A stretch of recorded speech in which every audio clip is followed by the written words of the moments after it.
Hello everyone, welcome back to Jharkhand Pathsala. In this video, we are going to discuss the third section of Ode to the West Wind. Section 1 and Section 2 have been already uploaded. You can check them in the description box below. So now let's get started. P B Shelley लिखते हैं, Thou who didst waken from his summer dreams, the blue Mediterranean Sea. P B Shelley कहते हैं कि जो west wind है उन्होंने the blue Mediterranean सी को जगा दिया है, नीले भूमध्य सागर को उसकी नींद से जगा दिया है. वेयर ही ले, जहाँ पर वह सोया हुआ था. लल्ड बाय मीन्स होता है लोरी गाकर सुलाया गया.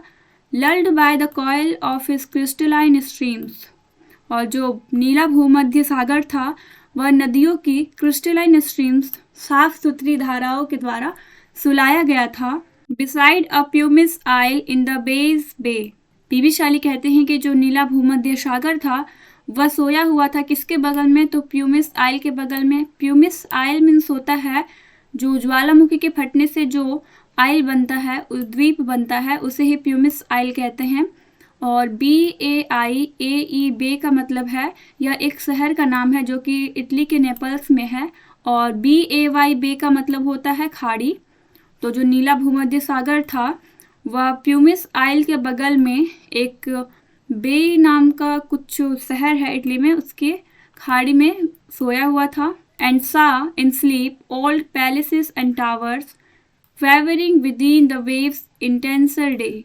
और जो नीला भूमध्य सागर था वह नींद में सपने देख रहा है, तो पैलेसेस और टावर्स का, पुराने महलों और मीनारों को देख रहा है जो कि क्वेवरिंग हो रही है, थरथरा रही है पानी में उसका जो पैलेसेस और टावर्स की जो छाया दिख रही है, प्रतिबिंब दिख रहा है, उसमें जब पानी जो हिल रहा है, जब वेव्स उससे बह रहे हैं, तो उसमें वो जो पैलेसेस और मीनारों की जो छाया है वह भी क्वेवरिंग हो रही है. Within the waves intenser day.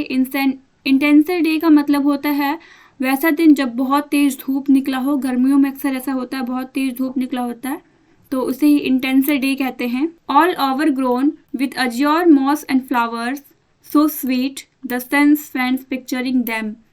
ये जो all over grown word use किया गया है यह उन पुराने महलों और मीनारों के लिए यूज़ किया गया है. वो सब काफ़ी पुराने हो चुके हैं और उसमें से फ्लावर्स उगाए हैं और काई भी पड़ गई है, और ये देखने में फिर भी बहुत ही खूबसूरत लग रहा है, बहुत ही स्वीट लग रहा है देखने में. और पीवी शाली कहते हैं the sense friends picturing them, और ये इतना खूबसूरत नज़ारा लग रहा है देखने में कि मानो पीवी शाली उसमें खो गए हो, उस खूबसूरती में एकदम डूब चुके हो और वे मदहोश हो रहे हो.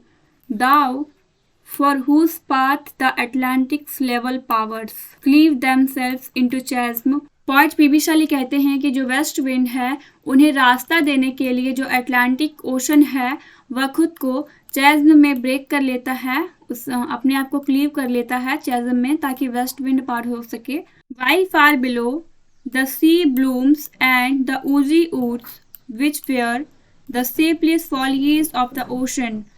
पीवी शाली अब लिखते हैं कि जो समुद्र के नीचे हैं वहाँ पर कुछ कीचड़ है, बहुत सारी कीचड़ हैं, और उन कीचड़ में पत्तियां उगी हुई है, कुछ पौधे हैं जिनकी पत्तियां बिल्कुल ही शेपलेस है, बिल्कुल ही नीरस पत्तियां हैं.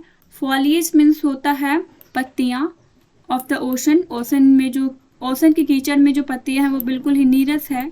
No thy voice at suddenly grow grey with fair. और ये जो पत्तियां हैं वो उसकी आवाज़ पहचानती है. किसकी आवाज़? तो वेस्ट विंड की आवाज़ पहचानती है, और उसकी आवाज़ सुनते ही डर सी जाती है और suddenly grow grey with fair, और अपना कलर चेंज कर लेती है, ग्रे कलर की हो जाती है, बहुत ही डर जाती है, डर के कारण उनका कलर चेंज हो जाता है. And tremble and spoil themselves O hear. और जो वो पत्तियां हैं जो डरी हुई है वो डर के कारण कांपने लग जाती है, और इसी डर के कारण वह खुद को डिस्पॉइल भी कर लेती है. ओ हियर, यहाँ पर ओ हियर वेस्ट विंड से कहा गया है. सेक्शन 3 यहीं पर ख़त्म होता है. सेक्शन 4 को हम लोग नेक्स्ट वीडियो में डिस्कस करेंगे. उम्मीद है आपको सेक्शन 3 समझ में आया होगा. Thank you for watching the video.